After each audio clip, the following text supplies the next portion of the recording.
the late 1990s, as an undergraduate student in Siberia, I spent most of my free time volunteering at an environmental student club registered as a non-governmental organization.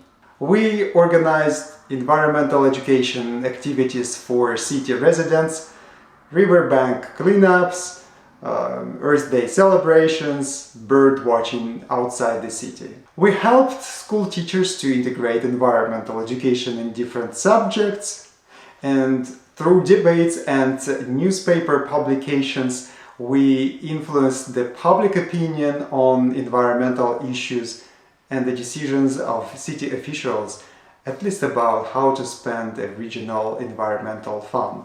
My friends and I felt more and more empowered to speak our voice. Although Russia took a less democratic political course since then, I see that many of my peers became more actively engaged in addressing public issues than most other people.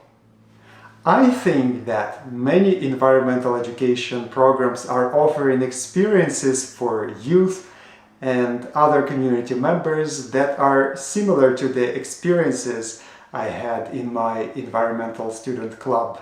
By creating opportunities for civic engagement, many of you are teaching youth and other community members that they can make a difference and that their participation matters. But in addition to empowering the individual voices, a systematic and long-term civic engagement also contributes to strengthening civil society, democracy, and how our society solves environmental problems.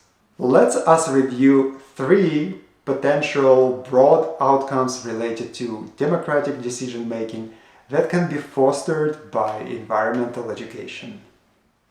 First, environmental education can enhance democratic decision-making, at least on a city level or on a neighborhood level. Community and civic engagement in environmental education can help any community members participate and have more power and authority in decision-making, including related to environmental issues. Some scholars suggest that an effective way to teach democratic values and to create a more equal distribution of power is by involving community members in various debates. Debates may show people a political nature of natural resources management and may help your program participants explore some hard questions about democratic decision-making and competing alternatives. Second, environmental education can enhance polycentric governance of natural resources and the environment. Polycentric governance exists when multiple actors such as NGOs, community groups, and local government develop natural resources policies, and they may use various mechanisms to collaborate and solve conflicts. For example, imagine a mangrove forest education and restoration project. Different actors can support this project: non-profits, public schools, the local government, and even businesses. All of them can contribute to decision-making regarding the mangrove forest protection and education. Researchers found that engaging multiple actors instead of just the official government in developing policies enables better adaptation to social and environmental change. Polycentric governance is well suited for managing complex natural systems and helps us continue to manage natural resources even if one of the decision makers cannot contribute resources. To illustrate just the last point, if a local government fails to restore mangroves, then environmental and educational NGOs can step in.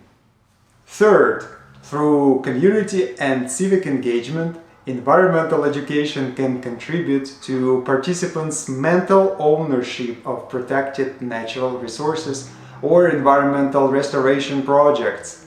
What do I mean by this?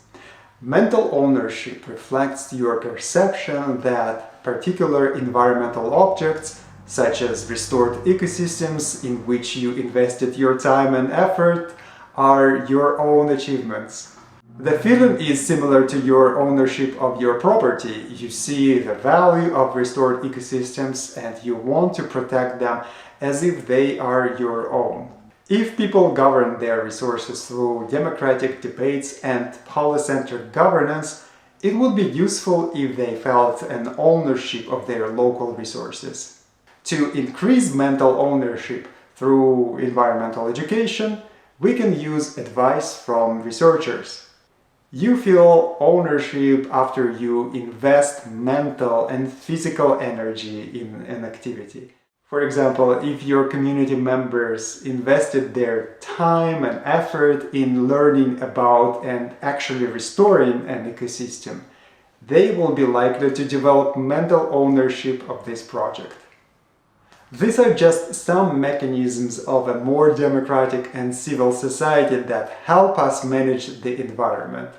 To enhance these mechanisms through environmental education, we need to provide abundant opportunities for our communities to practice democratic decision-making and be engaged in the implementation of stewardship projects. I had such opportunities by participating in an environmental non-profit as an undergraduate student. You can create such opportunities for community members in all kinds of environmental education programs.